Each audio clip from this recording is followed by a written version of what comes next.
ہم اس ملک کو اور کتنا آزاد کروائے. صدر البقار کہ ہزاروں بار ہم نے اس عرص پاک کو اپنے خون سے غسل کی اور ہر بار اس قوم کے غدار رہنما کو پھیلیے بن کر ہماری رگوں سے خون نچوڑتے رہے.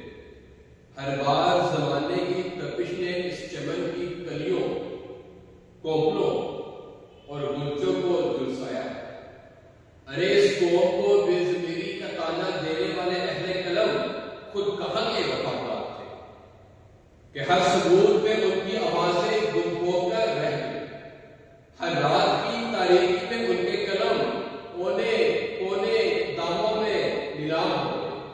اور اگر یہ وقت کے لشکر کے سامنے کلمہ حق کہنے کو حاضر ہوئے تو ہم بھوکے، سوکھے اور پیاسی عوام ارے اپنے قلم کی سیاہی کو روشنی میں بدلنے والے قریبدان بتائے کہ ہم نے سدائے حق پر اپنے ضعیف قدموں کو بلند نہیں کیا.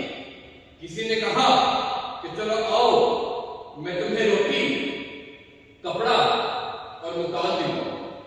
ہم نے کہا لبیک. کسی نے کہا چلو آؤ قرض اتارے ملک سنوارے. ہم نے کہا لبیک. کسی نے کہا سب سے پہلے پاکستان.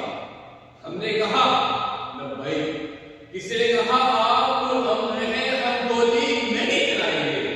ہم نے کہا لبیک.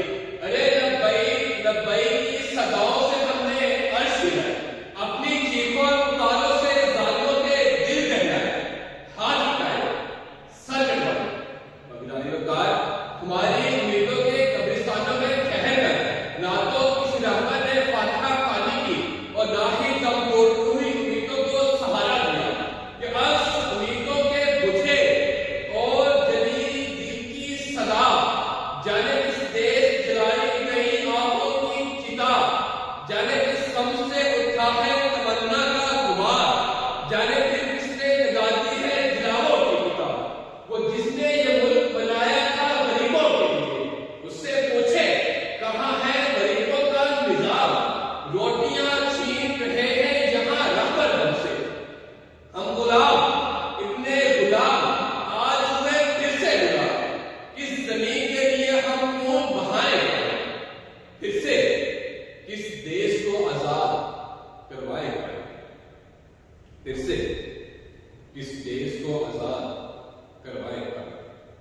علی وقار اس قوم کے حقوق کا جنازہ چند گروہوں کے کاندھوں پر، اور ہم بدعنوانی کی دلدل میں ایسے دھسے کہ ہماری تیراکی ہمارے بازوں میں دم توڑ گئی.